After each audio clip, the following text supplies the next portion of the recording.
At 8:15, on the morning of August the 6th, 1945, the first atomic bomb was dropped on Japan. The blast wave was felt as far away as 37 miles. 2/3 of the city's buildings were destroyed. Although no official figure exists, it is estimated that between 80,000 and 140,000 people were killed instantly in the blast.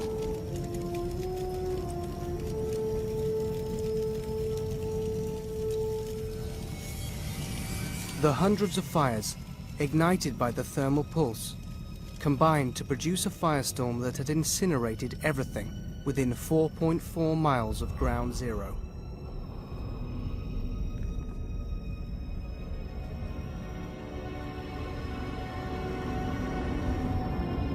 Yet incredibly, less than a half-mile away from ground zero, 8 German Jesuit priests staggered out of their home, one of the few buildings still standing in that area, with only relatively minor injuries.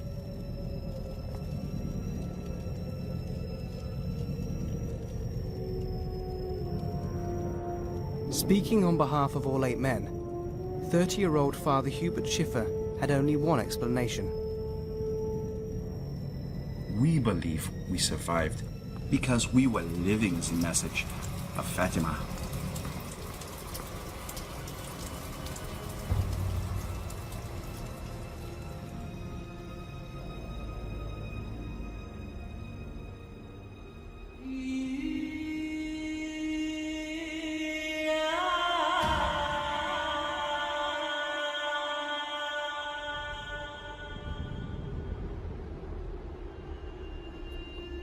"100 years ago, the village of Fatima was a relatively unknown and unremarkable place situated in the hills of Santarém in Portugal, halfway between Lisbon and Porto.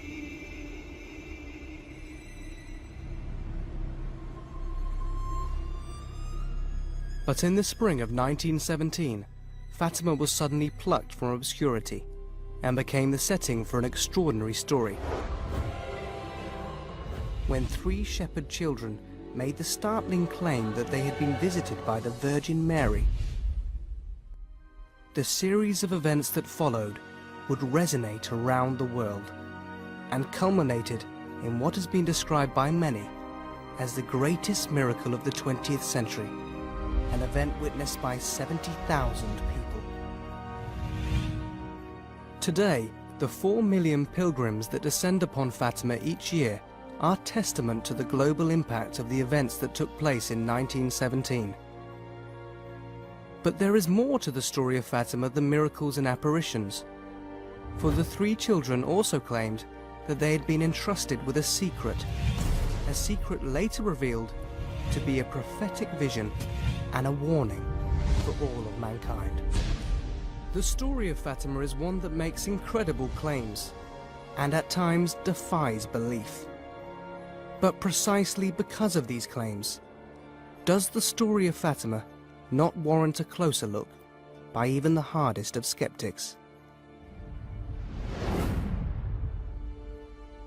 Our Lady, she has come to visit people who were not known. Fatima had no projection in the world at that time.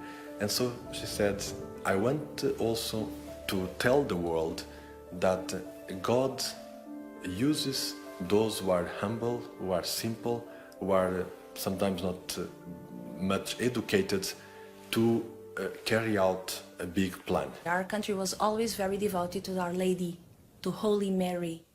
Indeed, there was, as far as they say, in historical level, that there was this first consecration of our first king, Afonso Henrique, to Holy Mary. So since the beginning, Portugal is known as land of Holy Mary. She's there from the beginning, so she came to Fatima to visit her own country. But the unique feature about Fatima is that it addresses the world as well as the church. And how did Fatima arise? It arose during the First World War.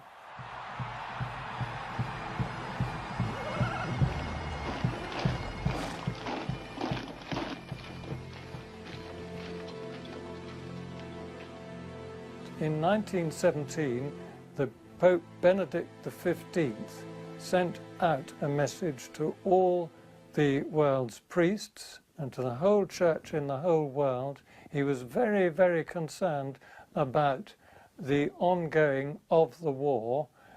He had sought by diplomatic means to bring an end to the war, and all his overtures had been rebuffed. Our earnestly pleading voice, invoking the end of the vast conflict, the suicide of civilized Europe, was then and has remained ever since unheard. Indeed, it seemed that the dark tide of hatred grew higher and wider among the belligerent nations, and drew other countries into its frightful sweep, multiplying ruin and massacre. To Mary, then, who is the Mother of Mercy, and omnipotent by grace, let loving and devout appeal go up from every corner of the earth, from noble temples and tiny from royal palaces and mansions of the rich, blood-drenched plains and the seas. Let it bear to her the anguished cry of mothers of war. Our most tender and benign solicitude may be moved, and the peace we ask for be obtained for our agitated world.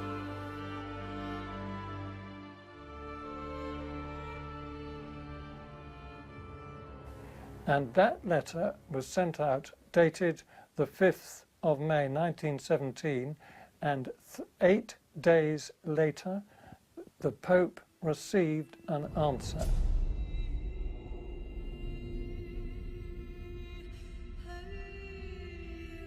This answer, however, did not present itself directly to the Pope, but to 3 shepherd children just outside the village of Fatima. And it began actually in 1916. The 3 little children were prepared. The oldest, Lucía, was 10, and then her 2 cousins, Francisco, who was 9, and Jacinta, who was 7. And these 3 children saw the apparition of an angel.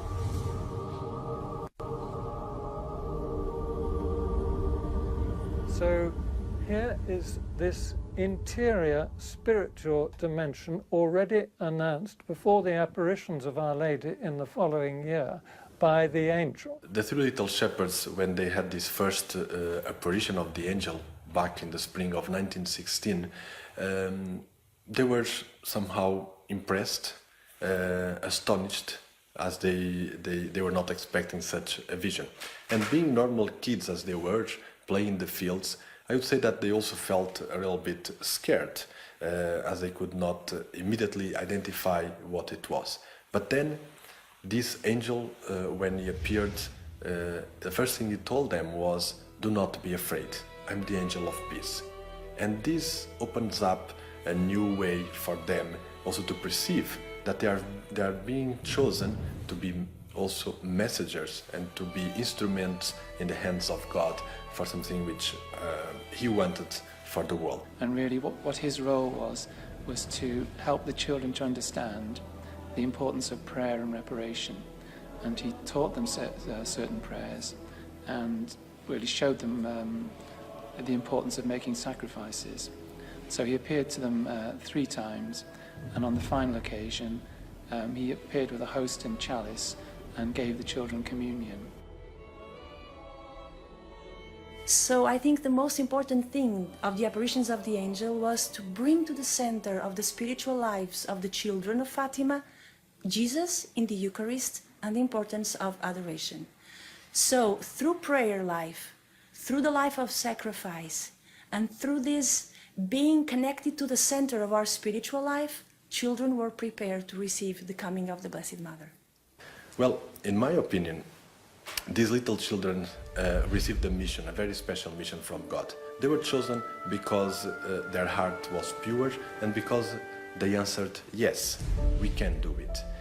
And then you see, as the apparitions unfolded, they responded totally to the message and to what Our Lady was asking them. And to the extent, obviously, that Jacinta, her sufferings towards the end were just incredible. They were brought up very simply. There wasn't a school in the village at that time, but they were very well instructed in their faith by their parents. But they were just children who lived in the outdoors, looking after the sheep. They loved nature, they loved the countryside. Francisco was a little boy that immediately captured the essential of spiritual life. Little Jacinta, more complex, more rich. She has a great personality. All of Jacinta was the heart. She was full of passion. Lucia was more, she was more intelligent, I think she was, because she had a wonderful memory. So, you know, her memoirs are extraordinary. And she was able to recall those memoirs into her 80s, even into her 80s. She was more serious, and Jacinta and Francisco very much loved Lucia. They were felt very attracted to her. Little Francisco loved to get out and play in the country. Like the cultural things, you know, singing, dancing, particularly the girls. So they were just natural children, really. Jacinta, really, before the apparitions, Lucia tells us in her memoirs that she was she could be very petulant, sort of inclined to sulk. And Lucia says that she would quite often get into a pout, and they had to tether the donkey, as they said, to like that expression. Then they changed with, especially the apparitions of the angel, they felt, Lucia describes it, they felt sort of oppressed. They felt this great weight of the supernatural crushing them down in their spirit, so they didn't even want to talk about it. And then the apparitions of Our Lady were quite different, and they felt elevated and uplifted. Started off on the 13th. They were just, had been taking the sheep, they were looking after the sheep, and they thought that it looked as if the weather was going to change, that a thunderstorm maybe was coming. It was a flash of lightning, and they thought maybe this was going to be one of these summer thunderstorms. They didn't quite know what it was going to be, and then there was another flash of light. And then this apparition appeared to them on top of this tree. And they saw this vision of an absolutely beautiful lady standing on top of a small tree, a holm oak tree. And that was really how Fatima all started.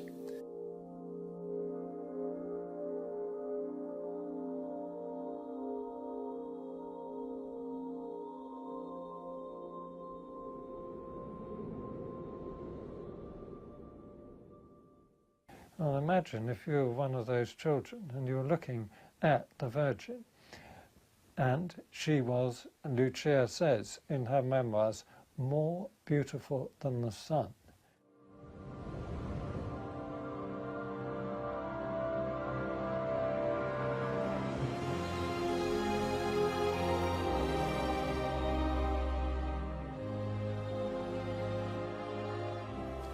And she told them not to be afraid, and that really spoke to them as a mother. And that they didn't realize, obviously, it was Our Lady to begin with. And she said, don't be afraid, I am from heaven, and I want you to come here every 13th of the month for the next 5 months, and then I will tell you who I am and what I want you to do.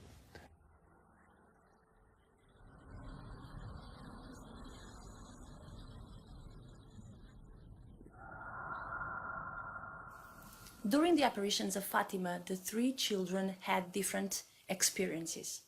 Lucia, the oldest one, she could see Our Lady, she could listen to Our Lady, and she was the one who used to talk with the Blessed Mother. Little Jacinta, she could also see, and she could also listening, but usually she would not talk to the Blessed Mother. Was Lucia the one who was the interviewer. Little Francisco, he could only see the Blessed Mother. He could not listen, and he never spoke with Our Lady, as far as we know. One thing that I can tell you is when we see the children describing the Blessed Mother, the one who gives us more details is Francisco. Exactly because he was so concentrating in looking to the Blessed Mother that maybe he kept more details. After they saw Our Lady, everything changed. They became more serious, more prayerful, and once they'd absorbed the message that she'd given them about the need for sacrifices, the need for prayer, they really focused on that, because they'd seen the light from Our Lady's hands. She told them they were going to heaven. So that became their whole focus then. O meu pai era o José Pereira Laís e jogava com o Francisco, quando eram pequeninos, eram colegas, de catequese. Tudo o que eles podiam fazer era sacrifícios, era tudo para oferecer a Jesus.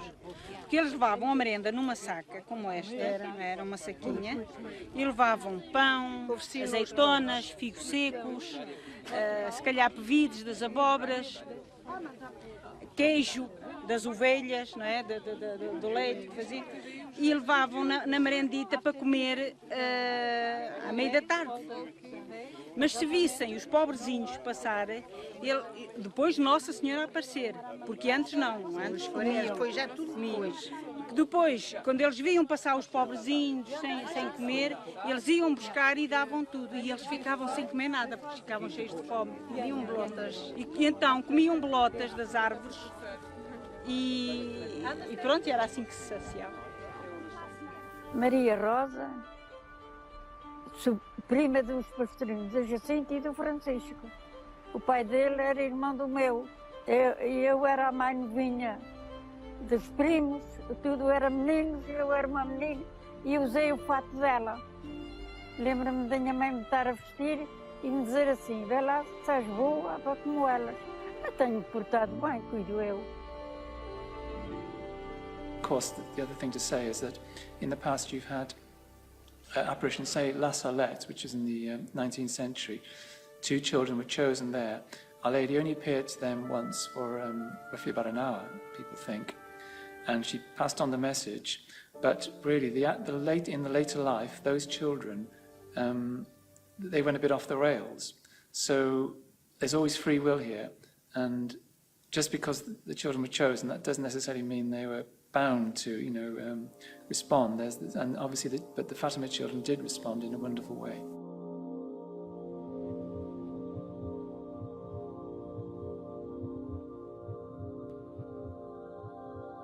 They were so enthusiastic, so full of joy, so happy that Lucia, from the beginning, said to Jacinta and to Francisco, we shall not say this to anyone.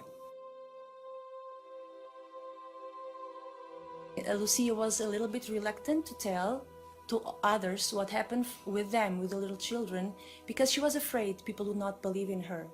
So, and maybe she also needed to think a little bit about what happened, because it was such a big experience for her that she needed maybe also some time to realize what happened before speaking with somebody. But Jacinta was so happy, rejoicing. Oh, what a beautiful lady, what a beautiful lady. And Lucia was, Jacinta, I'm sure you are going to say something. Oh, no, I will not tell anything to anyone. But as soon as she saw her mother, immediately, Mom, we saw Our Lady at the Cova. So this was the beginning of everybody knowing about the apparition. Her mother just could not believe that this could possibly have happened to Lucia, so she gave her a very hard time. For Lucia's mother was just so unexpected that the Blessed Mother visit her family in Lucia's person, that she could not believe that our Lord would conceive this such great grace to her family. The idea of lying, and Mrs. de Santos was very, very certain that her daughter was lying right up until a long way down the line of these apparitions. And lying was desperately frowned on in that family. But Lucia was insisting with her mother, saying, but I saw Our Lady, and this is the truth. And you taught us to be honest, and I am being honest. So the life of Lucia changed a lot. When they went up the stairway to go to the parish house, then the mother returned to her child and they said, here, what I want from you is that you tell the truth to the parish priest. Mas a Igreja é sempre nestas circunstâncias, sucedeu com Lourdes, com La Salette, com outras aparições, também aqui em Fátima, o bispo, o pároco, ficou hesitante. Que tipo de aparições era? As manifestações, se seriam, enfim, sobrenaturais ou não.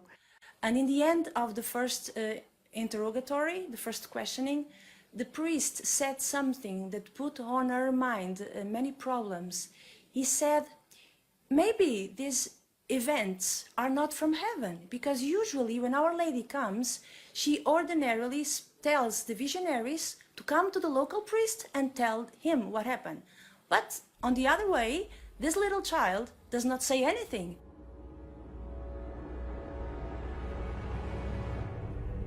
It's the devil. So this was like a bad thought in Lucia's mind, and she was a little bit afraid. Was when she came home and she shared this first experience with Francisco and Jacinta. Jacinta said, oh, it's not from hell, it's not the devil, because the devil is very ugly and Our Lady is very beautiful, so this is from heaven. And the people in the village were, very... couldn't believe that it was happening, something was happening in their village. And it was the people outside and further afield who took them more seriously, although Jacinta and Francisco's father believed more or less from the word go. Well, I think it was a time when what Lucia was claiming was very, very scary for Mrs. dos Santos. Years of civil unrest, led by the Republican Party, had left the country unstable and ready for a revolution.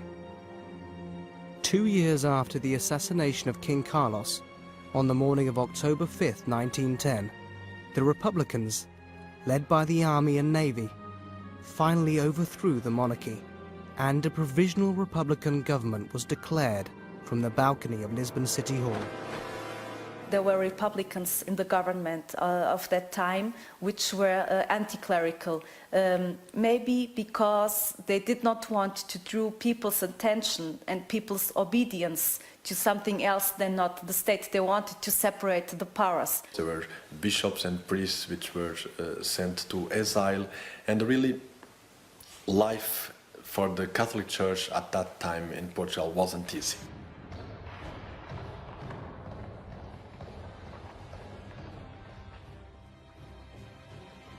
It was very severe persecution of the church.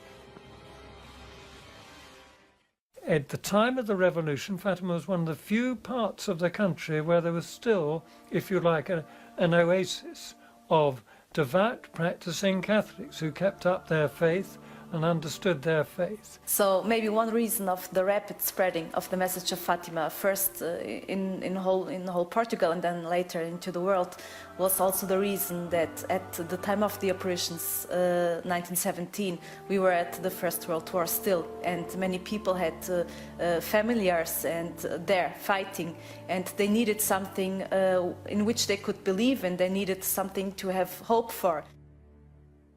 And as time went on, people started to know about the apparitions, and the crowds coming along grew greater.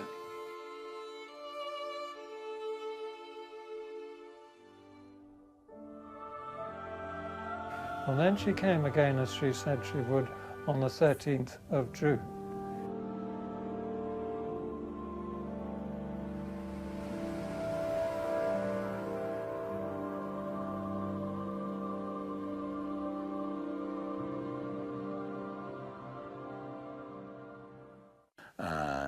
Our Lady knew the difficulties of Lucia with her mother and with the priest, the parish priest, and she told her, you are suffering a lot. Don't be afraid.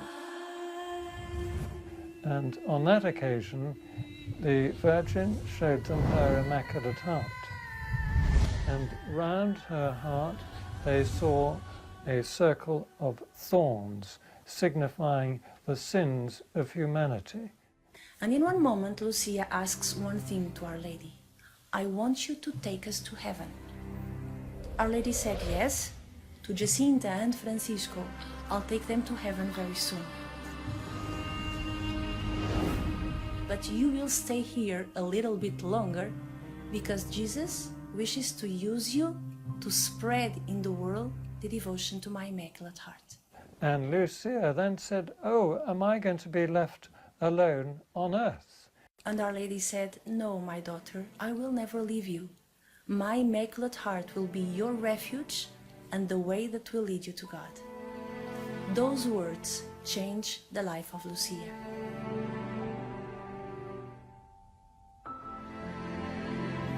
I think probably from the point of view of the teaching, the 13th of July is probably the most important of the apparitions.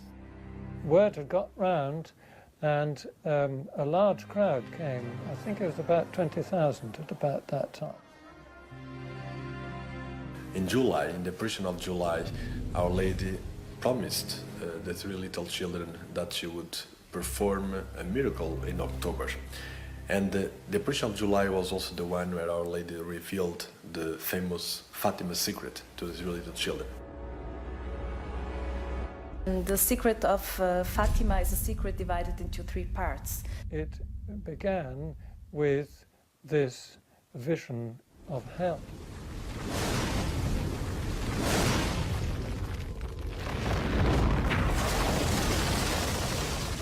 You know, if they hadn't known they were going to heaven, Lucia said they would probably have died of fright.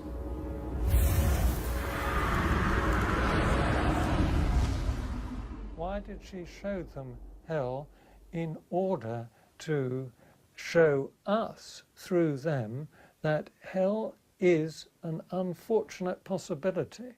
Second part of the secret are the words that Our Lady told immediately after. She said, "You saw hell, where the souls of poor sinners go. To save them, God wishes to establish in the world the devotion to my Immaculate Heart." So the second part of the secret of Fatima is the importance of the heart of Our Lady as a way for us to go to God. This is such an important part, and many people does not pay attention to it. Here we come back into this global dimension where she says that if people do not cease offending God, a second war will break out, and it will be worse than the first. Pois bem, esta foi a primeira mensagem de Nossa Senhora que se tornou divulgada. Rezar o terço todos os dias pela paz, sobretudo pela paz. Mas Nossa Senhora pediu então também a conversão, chamada, portanto, a penitência, e no dia 13 de julho, de junho já, e também de 13 de julho, Nossa Senhora mostrou o seu coração e revelou, e fez uma revelação que se os povos se não convertessem, viria outra guerra, ainda pior do que a Primeira Guerra Mundial.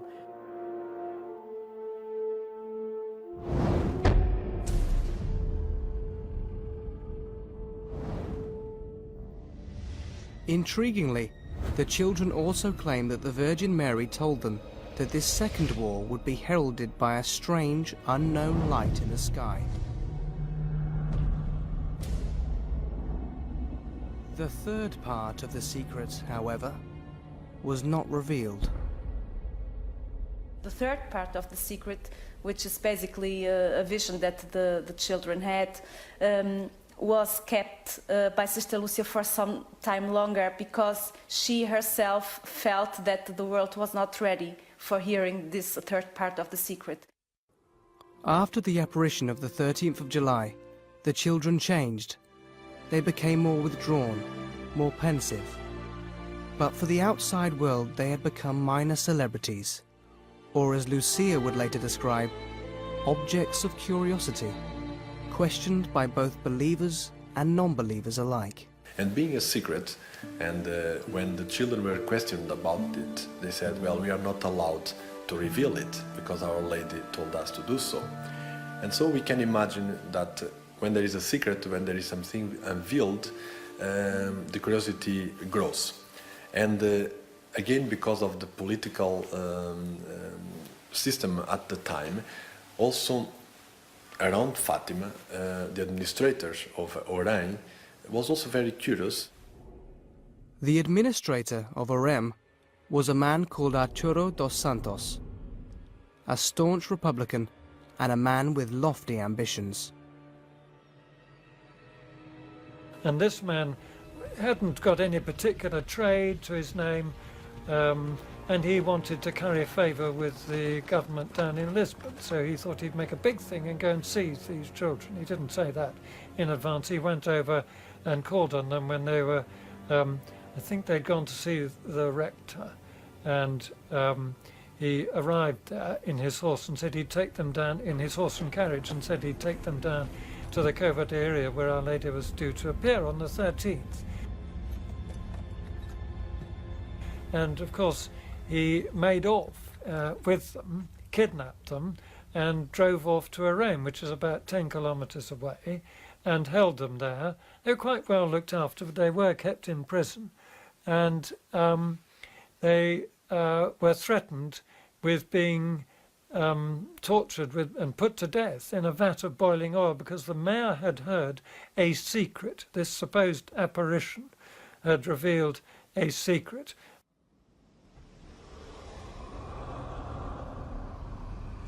And he thought this would be marvellous. If he could get hold of this secret, then he could tell the government, oh, the whole thing is under control, I've seized the children, the apparitions will stop, and there's some secret that I've discovered, and this is it. Of course, an authority who is not obeyed feels very upset when it happens. And so he decided to keep the children there for a couple of days in prison. And constantly threatening them, saying, well, we will kill you one by one until you tell us the truth, until you tell us the secret. But of course, they, through the strength which they received from God and through the power of their prayer, as they kept praying the rosary, also in prison, they never revealed it.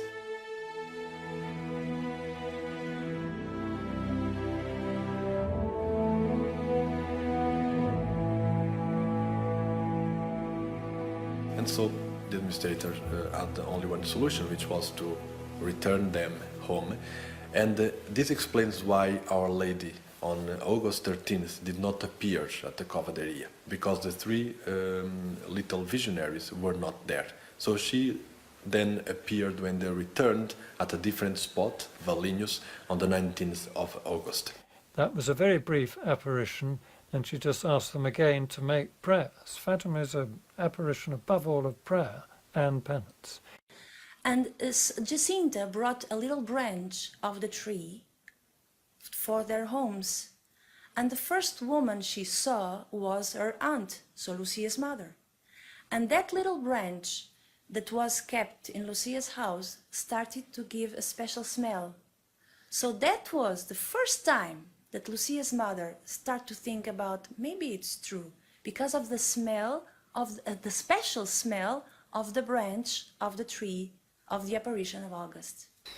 And then in September, one more apparition, and she reminded them what she'd said in July, that the following month she was going to work a miracle so that everybody who came would see and believe.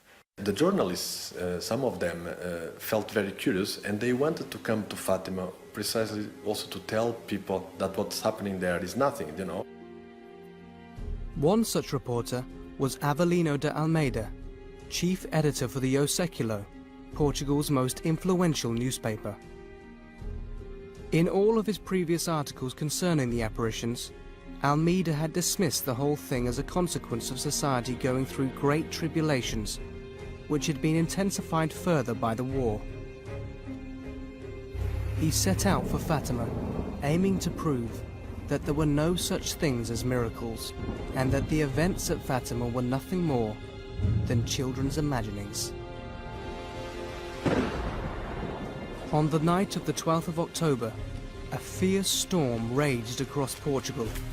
The rain turned roads to mud, yet these roads were filled with thousands of people from all over Portugal, many on foot, all making their way to the small village of Fatima. So my parish priest, as I know, was a baby and who has baptized me, was the son of a village here at 10 kilometers.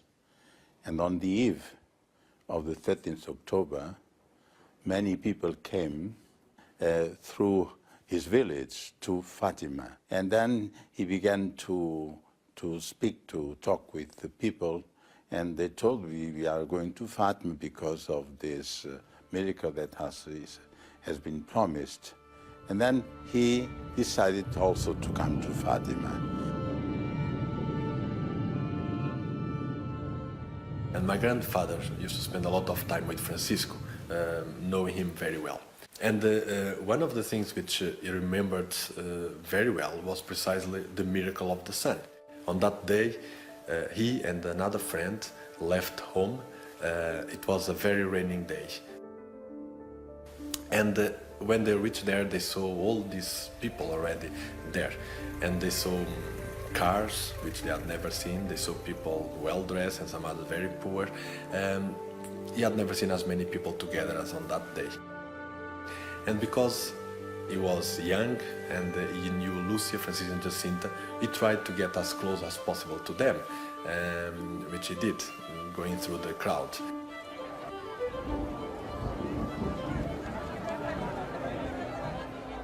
And there he was, and he saw Lucía was already praying the rosary, waiting for Our Lady.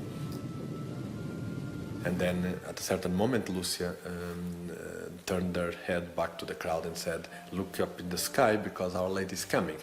My grandfather also looked. He did not see Our Lady, but he realized that the atmosphere was dense. Something special was happening there, not just because Lucía became very focused and looking at the little olmok tree, but also because people were praying, and even the atmosphere was kind of changing.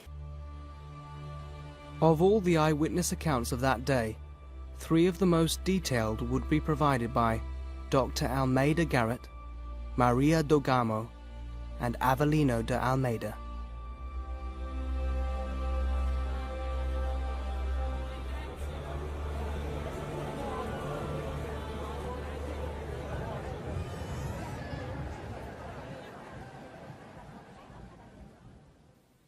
It must have been 1:30 p.m. when there arose from the exact spot where the children were a column of smoke, thin, fine, and bluish.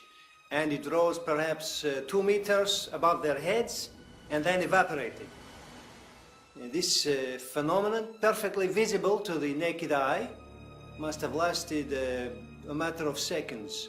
I didn't note it down, so I don't know whether it was a minute or less than a minute.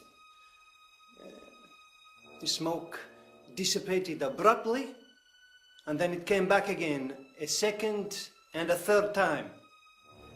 We come to the final apparition where Our Lady revealed who she was.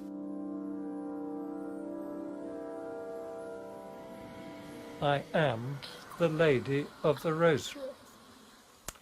Every apparition, all 6 apparitions, she had requested people to pray the Rosary every day. And there is a profound reason for that. This is totally in harmony with the teaching of the Church going back centuries, until right from the time in the 13th century, I think it was, when St. Dominic was inspired by Our Lady to preach the Rosary against the Albigensians. There's a whole history of that which is well known and documented. The very final part of the final apparition, the children saw the Holy Family. St. Joseph appeared with the child Jesus. The child Jesus blessed the world, and then Lucía saw Our Lady as Our Lady of Sorrows, and then finally as Our Lady of Mount Carmel. But while that was going on, as perceived by the children, the crowd experienced this extraordinary miracle of the sun.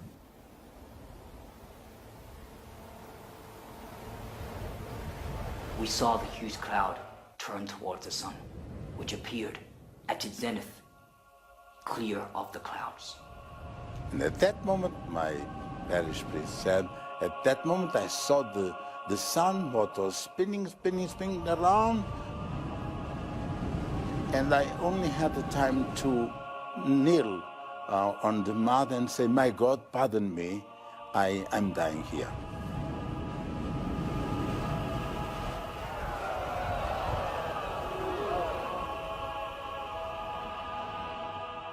It could not be confused with a sun seen through a fog, for it was neither veiled nor dim. At Fatima, it kept its light and heat. It resembled a flat plate of silver, and it was possible to stare at it without the least discomfort. It did not burn the eyes, it did not blind.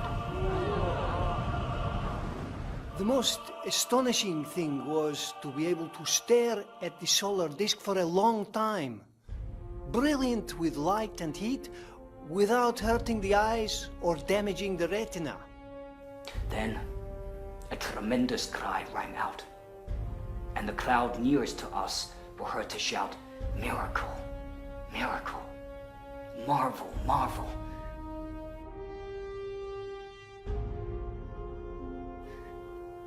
Before the dazzled eyes of the people, whose attitude transported us back to biblical times and who, dumbfounded, heads uncovered, contemplated the blue of the sky. And when I looked up, suddenly the sun began to tremble and to shake with sudden movement and to turn on itself at an incredible speed. It made strange, abrupt movements outside of all cosmic laws. And while it did that, it was throwing out lights, rays of light of all colors of the rainbow. The sun danced.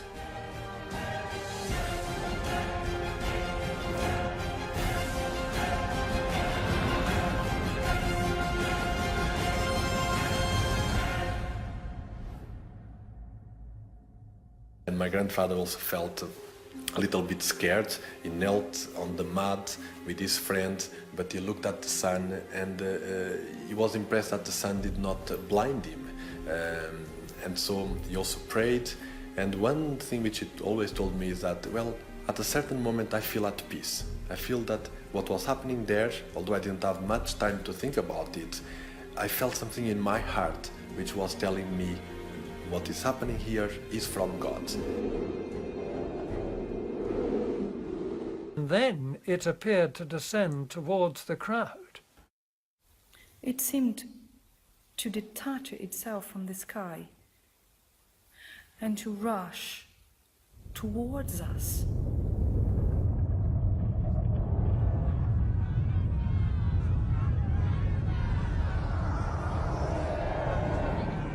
As the sun descended towards the earth and they thought it was the end of the world, it was that striking.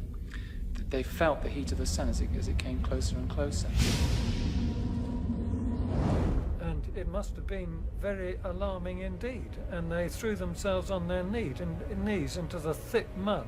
And there are photographs, contemporary photographs of the crowd showing their expressions, looking up into the sky, looking at this extraordinary phenomenon taking place. It was very near the people. And then it continued to turn to the opposite direction, going back to its own natural position.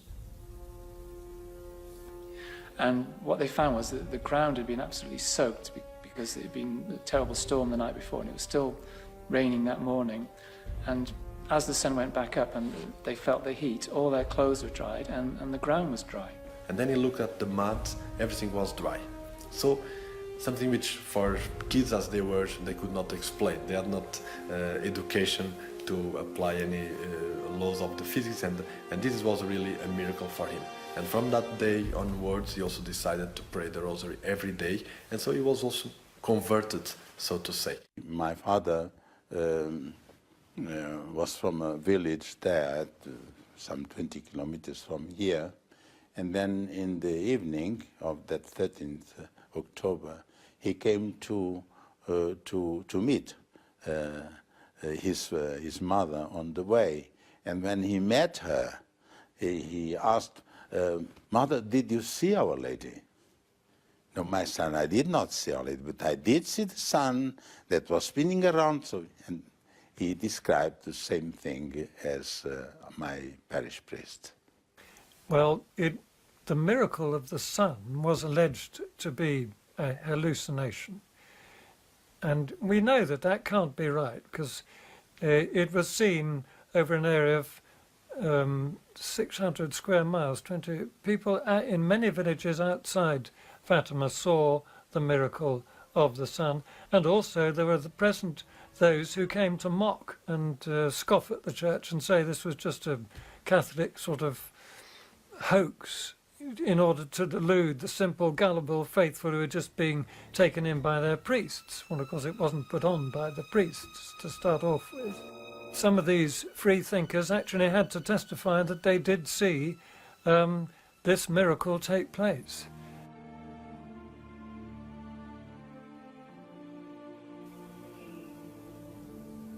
Was it a miracle, as the people shouted, or was it natural phenomenon, as the experts say? For the moment, that does not concern me. I am only saying what I saw. The rest is a matter for science and for the Church. The most relevant fact maybe is that it was predicted many months before, 3 months before, not only the exact place, but the exact day and the exact time, and that's impossible to predict something like this with so much time before. Then you've got the secular people who say, well, it was just an hallucination, there's no hard evidence for it, but really they're people who've just looked at Fatima superficially. And you can't really dismiss it as an hallucination, because not only did the people on the spot see the miracle and the ground dried and they felt as though there was something happening, but people, 10, 15 miles away, not expecting to see anything, saw the miracle. I mean, there's one report of a priest who was, as a youngster, in a village, I think about 10 miles away from Fatima, and they were all in school, and suddenly they realized something was happening outside, and they thought it was the end of the world too. They were frightened, and they realized what had happened.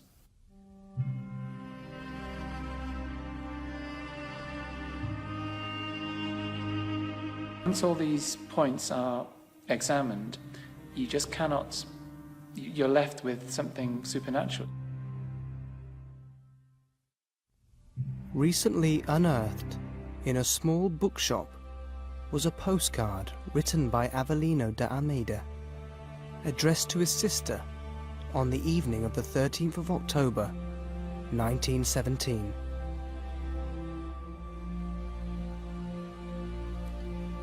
"13th of October. Dear Agustina, I saw extraordinary things, which later I tell you. There were about 40,000 people. Regards for all, and a big hug for you.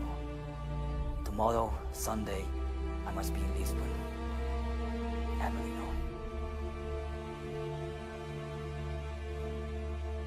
Minha mãe me contava e contava às pessoas amigas que assistiu em outubro ao milagre do sol e que queria apanhar flores de cima que caíam, mas não conseguia. Minha mãe também assistiu a várias aparições e dizia ela que ouviu ela dizer, as crianças dizerem: lá vem ela, mas minha mãe não viu Nossa Senhora, ouviu as crianças dizer: lá vem ela, e tudo ficava a olhar ao céu, porque qualquer coisa de importante houve naquele momento. E minhas tias, meus familiares, também assistiram a várias aparições de Fátima. Yeah, my grandfather, he passed away a few years ago.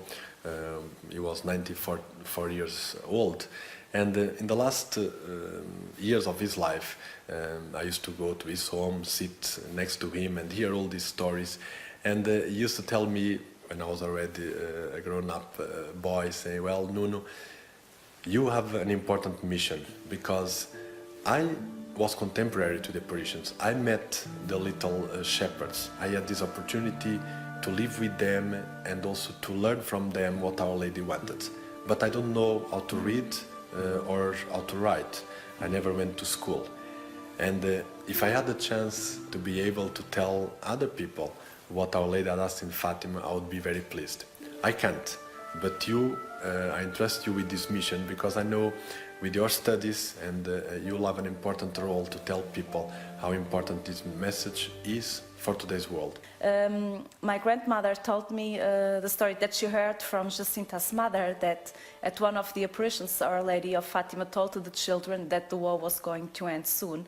And Jacinta was particularly happy to hear this, because one older brother of Jacinta and Francisco was in war at that time. He was a soldier, and they had no news from him. They would not know if he would be okay or not. So when Jacinta heard the message from Our Lady saying that the war was going to end and that the soldiers would return home, she was very happy. And at dinner time, she told her mother that Our Lady told Jacinta that the war was going to end, and this would mean for the little girl that her brother Manel, he would come home soon and he would be hungry. So she told her mother to put always one plate more on the table so that the brother would have something to eat.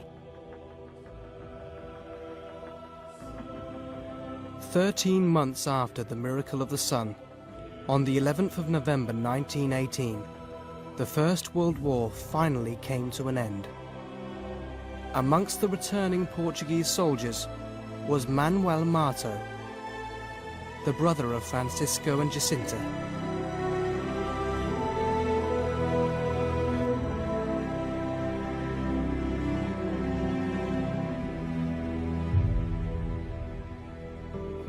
But for the family of the little shepherds, the happiness would be short-lived, for in 1919, an influenza pandemic that had spread like wildfire around the globe reached the village of Aljustrel. It became known as the Spanish flu and was the worst pandemic in recorded history. Francisco was the first to succumb and died peacefully at his home on the 4th of April 1919, having refused any kind of hospital treatment.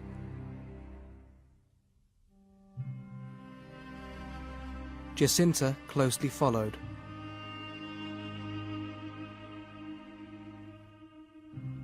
After being taken to a number of hospitals in a desperate bid to save her life, she died alone on February 20th, 1920, in a hospital in Lisbon. Arriving to take her body the following morning, the undertaker, Antonio Almeida, was unprepared for what he found. He reported that he noticed blood stains on her cheek and pillow, indicating that in her dying moments she had wept tears of blood. But that was not the only unusual thing that had struck him about the body of Jacinta Mato. I can still see the little angel. Laid in the casket, she seemed to be still alive, in her full beauty, with rosy cheeks and lips. I have seen many corpses in my business, young and old. Never had I ever seen anything of this sort before or since. One remembers the smell which so often makes it repugnant to remain near a corpse, and yet this child had been dead for 3 days and a half. The smell of her body was like a bouquet of flowers. And her body was brought to the cemetery of Orem. But in one point in 1935, her body was taken from the cemetery of Orem to the cemetery of Fatima. In that time, it was September the 12th, they opened the coffin and the body was incorrupted. Someone took a picture of this and they sent to Sister Lucía. She was already in Spain, and when she saw that picture, she was so happy that she said, I was feeling like open the rest of the veil so I could see the body of my little friend. That was the picture who gave the idea to the bishop to ask Lucia to write everything she knew about Jacinta. So that picture was the origin of Fatima and Lucia's own words book. So it's a very precious picture. Second, in 1951, April 30, it was the second time that the body of Jacinta was open to transport the body from the cemetery of Fatima to the Basilica of Our Lady of the Rosary in the shrine of Our Lady of Fatima. And at that second time, the body was still incorrupt, the same way.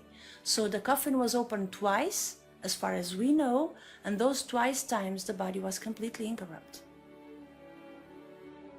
One of the most important characteristics of Jacinta is that she was feeling committed to everything she saw.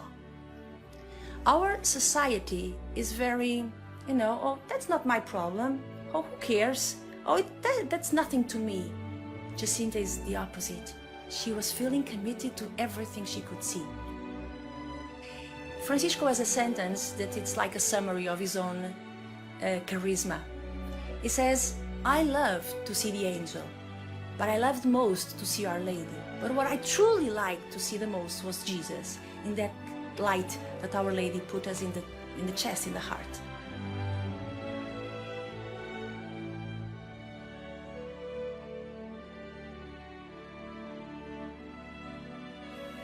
We live in a very competitive society.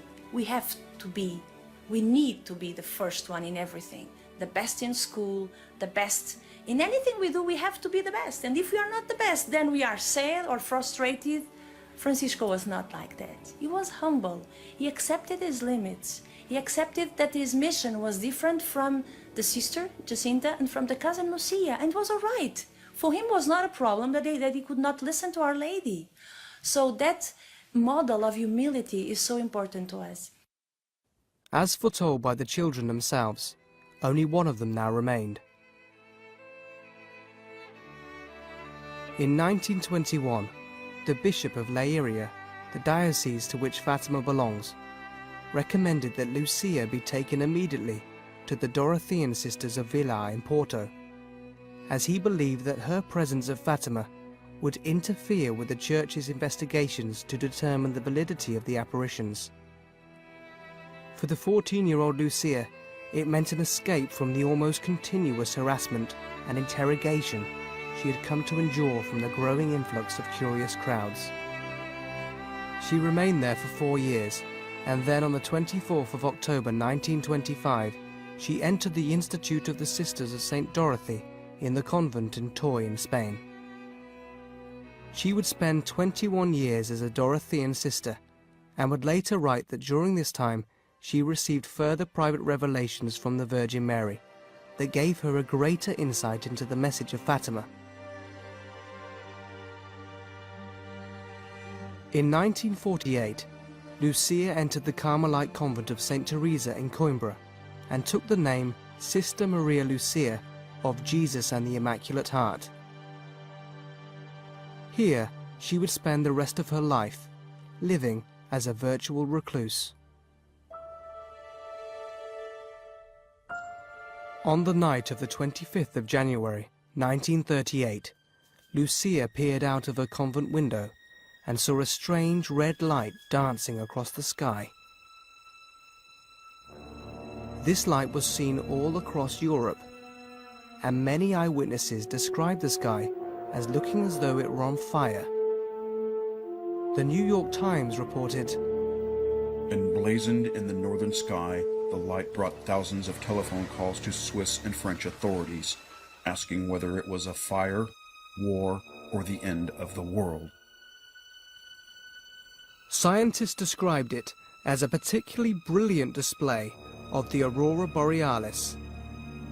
But Lucia believed it to be the unknown light that had formed part of the prophecy given to her on the 13th of July in 1917. A week after the aurora display, Adolf Hitler promoted himself to military chief in Germany, lighting the match that would set the world aflame once more.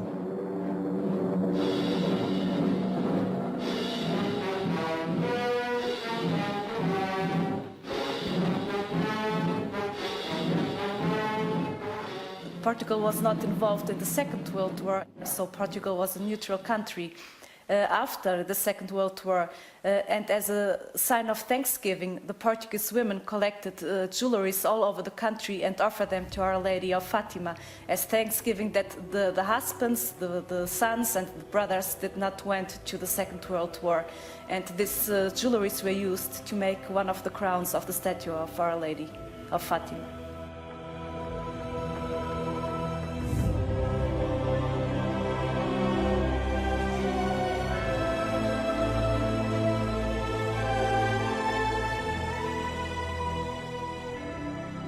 And really, you could say, within about 25 years, Portugal was completely transformed.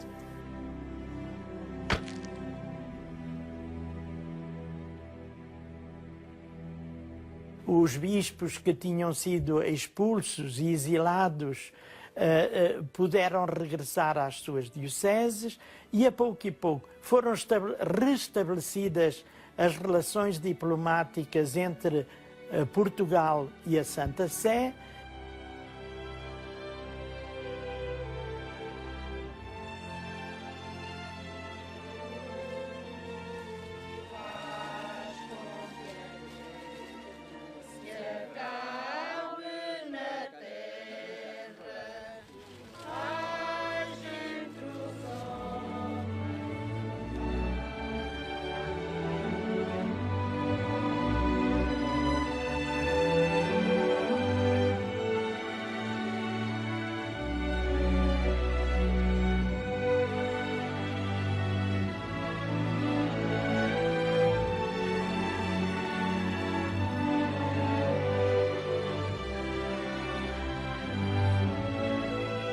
I would like to say that Fatima has changed.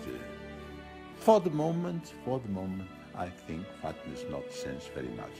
In the exterior, yes. Outside appearance, of course. So it's a city today.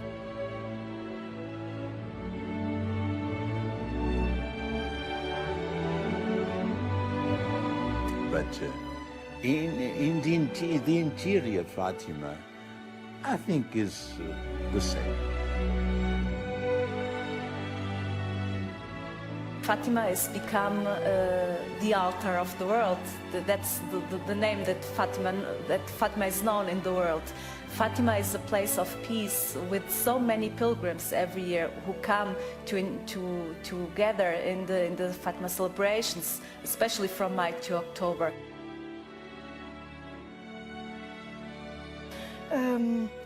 Nós aqui no santuário fazemos um small boletim, pequeno boletim, que se chama Fátima Light and Peace.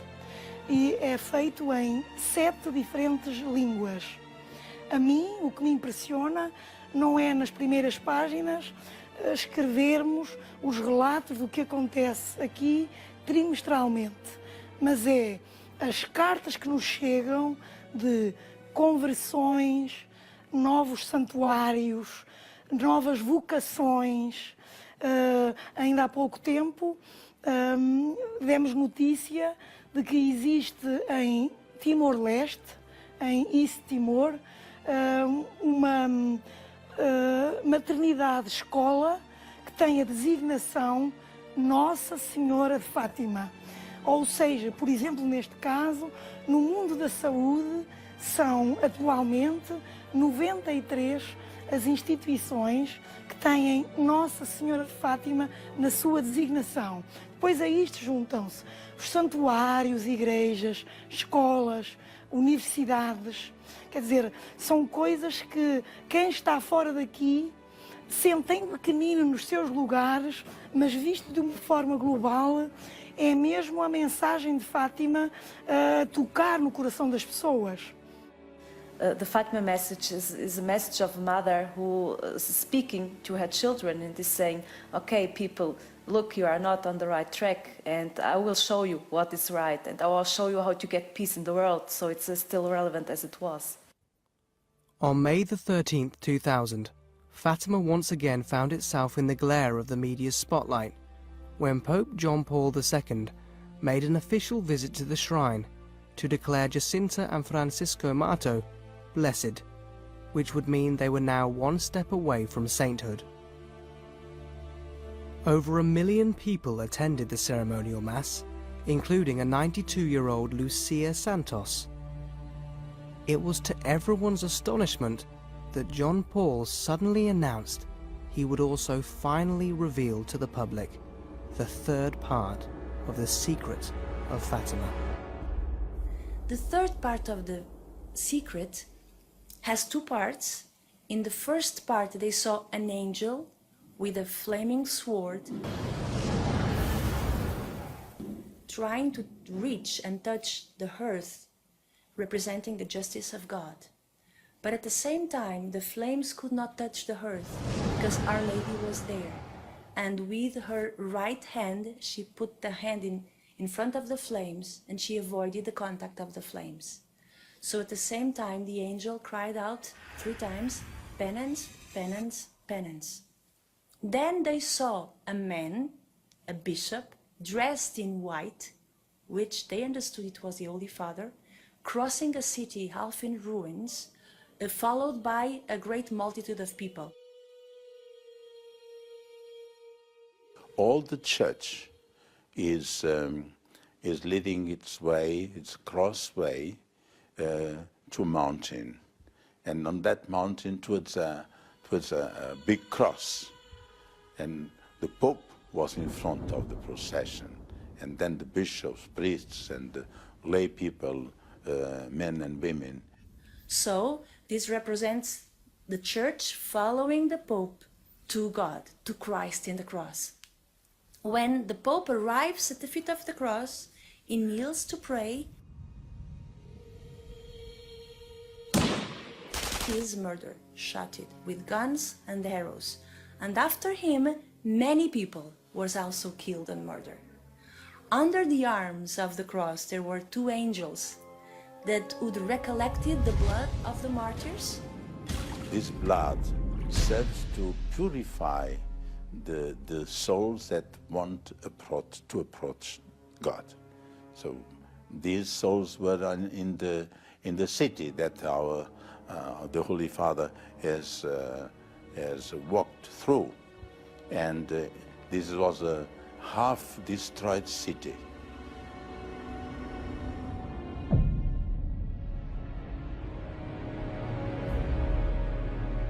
I think it is a very good sign for our world, in this 21st century. So, in fact, we are a half-destroyed city.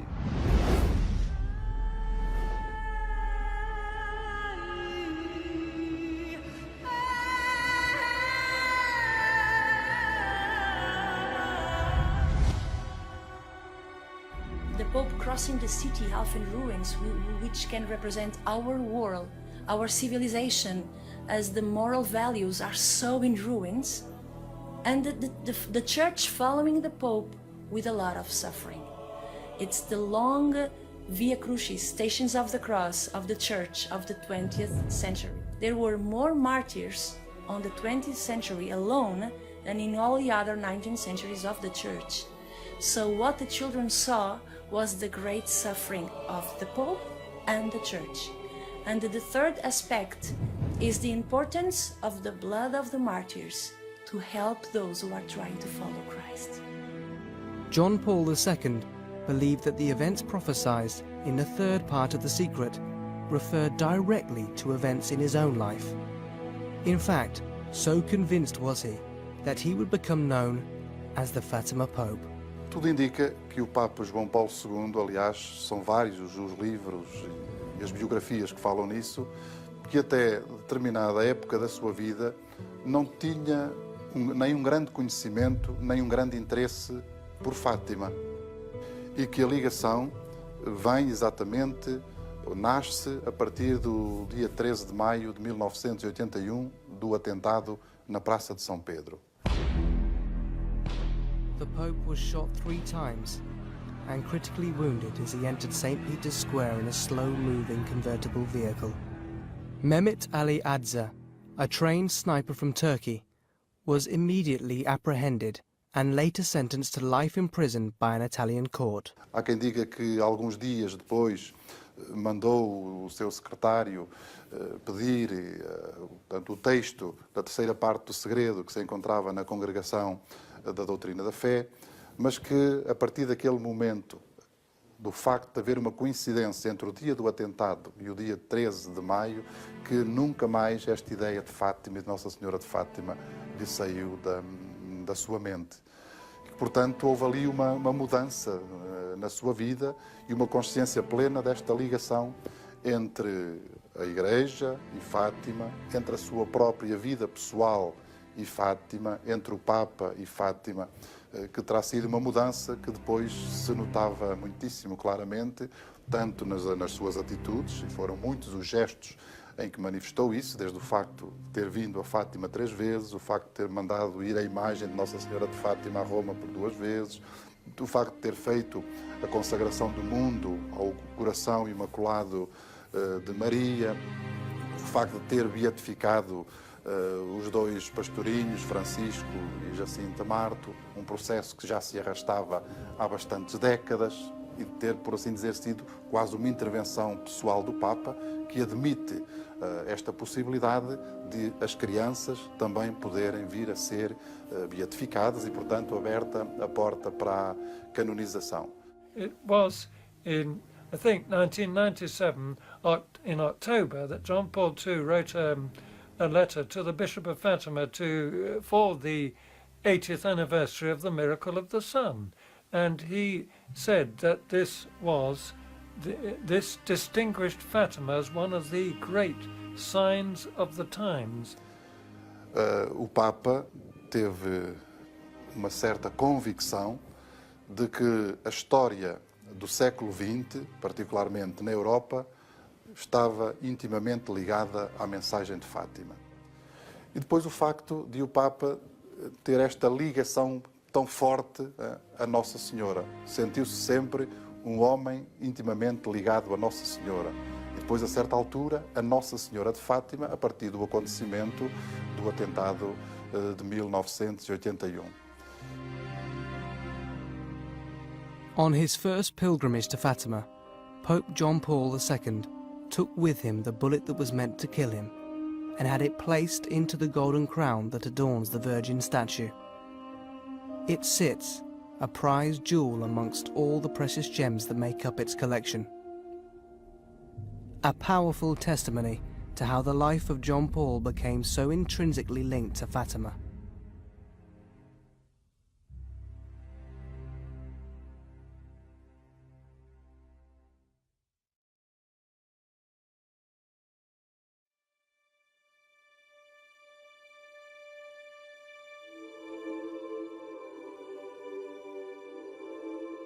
O Papa Bento XVI olha Fátima mais do ponto de vista do teólogo que reflete, que pensa, que interpreta.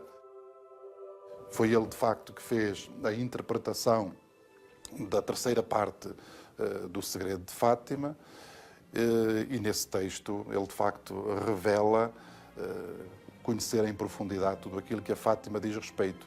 Podemos dizer que não parece ser tanto uma ligação a Fátima do ponto de vista emocional, do ponto de vista do coração, por se sentir envolvido no mistério de Fátima, como aconteceu com João Paulo II, mas mais do âmbito da razão, da reflexão, da doutrina e da teologia, onde há, de facto, do nosso ponto de vista, uma aprovação muito clara de tudo aquilo que tem a ver com a doutrina e com a teologia que brotam de Fátima.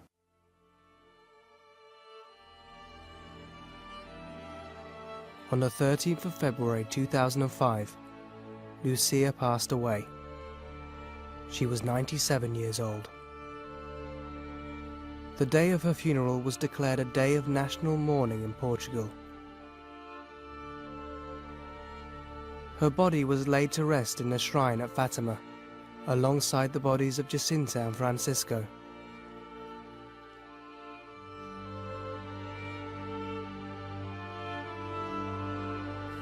The life of this woman was constantly to be faithful to the mission she received.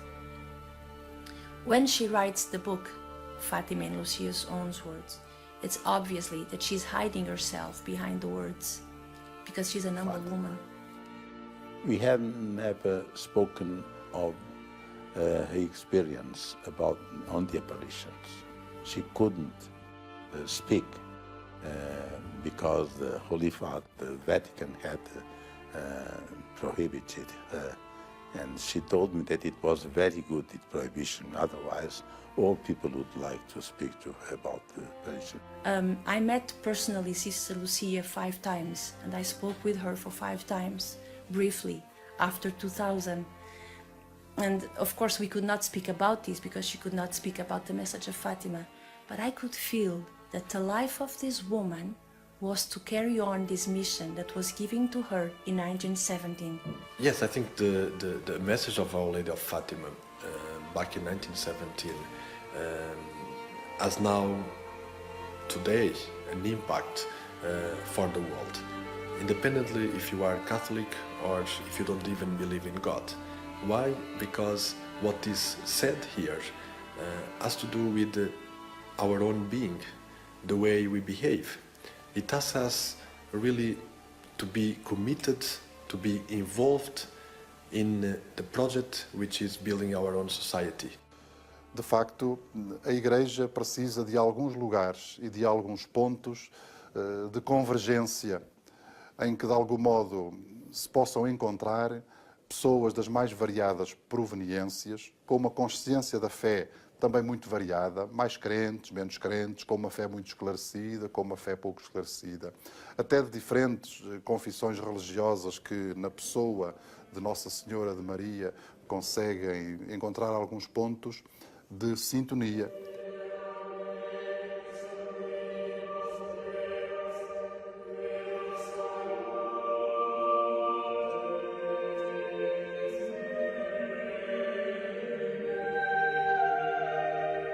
Our Lady is a very important figure in the Church,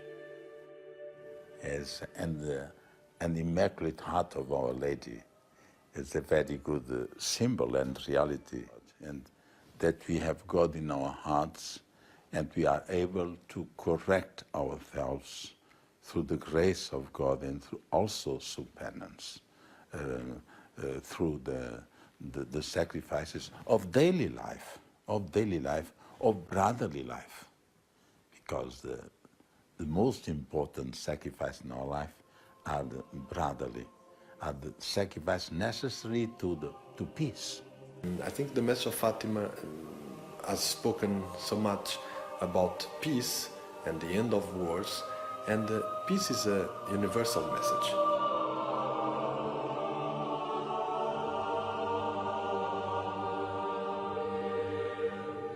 To peace with our brothers and sisters, to peace in the family, to peace in our own heart, peace in our own heart. I think this is the mystery of God. Me contavam, e eu acredito que Nossa Senhora que apareceu aqui. Não vi, mas acredito porque vêm pessoas de todo o mundo tocadas para vir a Fátima. Por isso, eu acredito que Nossa Senhora que esteve aqui muito presente, porque chama todo mundo a vir a Fátima. Há algo que os toca no coração para vir cá. Por vezes eu estou na capelinha e penso como esta mãe entende as línguas todas e todos estão a olhar, talvez a pedir por familiares, pela saúde, por os familiares, por algum amigo, por tudo. Por isso, eu acredito que Nossa Senhora esteve aqui. Eu acredito. E sou muito feliz de ter acreditado.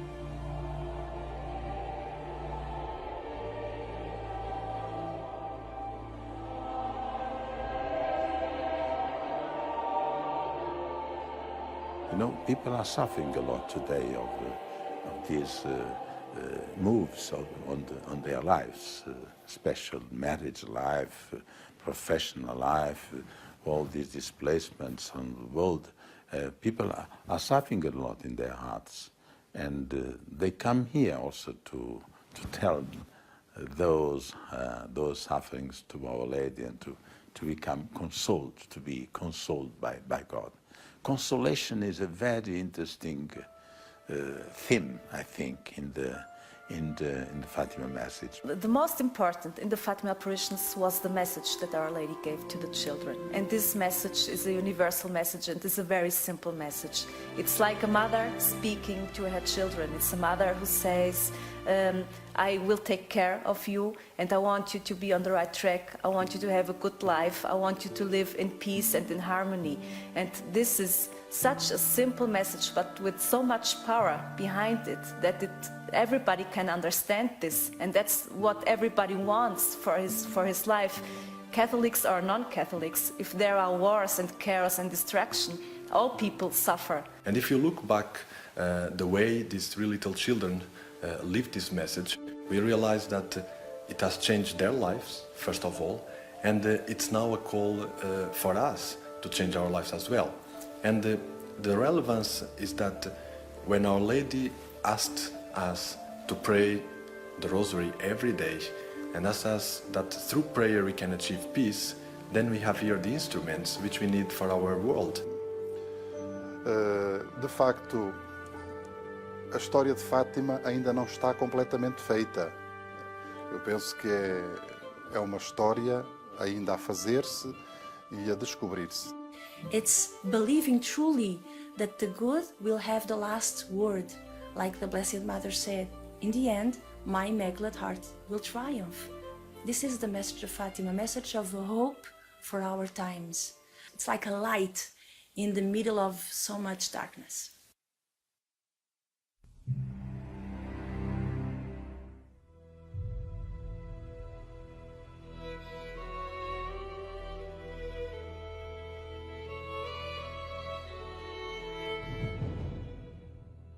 People, when they come to Fatima, the pilgrims, they say that they feel in peace, that they feel harmony when they are at the shrine of Fatima. For example, during the candlelight procession, there are so many people who come just as tourists, as curious people and not as pilgrim, but they say when they are there and they see all the candles, they see the Fatima hymns, they feel something inside, they feel peace. So that's what Fatima is for the world.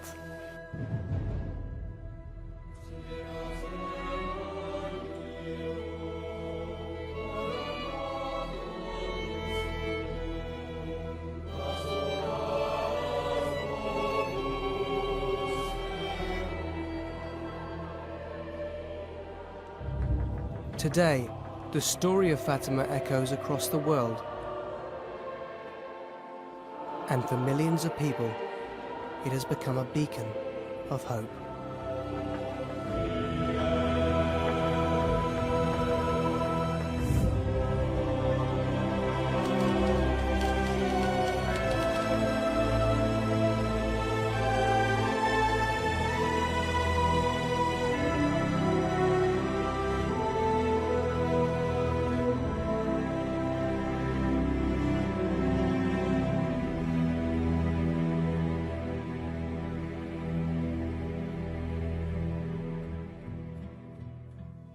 In later life, Father Schiffer, the Jesuit priest who had survived the atomic bombing of Hiroshima in 1945, wrote of his experience. Prayer is more powerful than the atom bomb. It promotes and deepens the spirit of human brotherhood. Atom-bombed Hiroshima's answer to Our Lady's plea is a crusade of prayer. The shrine for world peace in the heart of Hiroshima stands as a symbol of this unity. Let us hope that the children who are now playing in its shadow will grow up into a world of peace which we have prepared for them.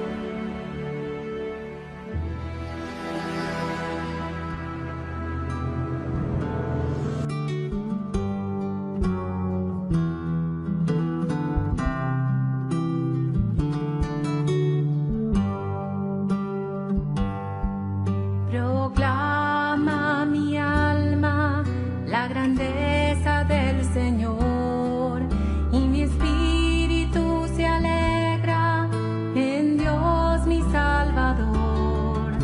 pues ha visto la humildad de su esclava y su nombre es santo, santo, santo es su nombre. Todas las generaciones me felicitarán, porque el santo y poderoso maravillas hizo en mí. Su misericordia llega a sus fieles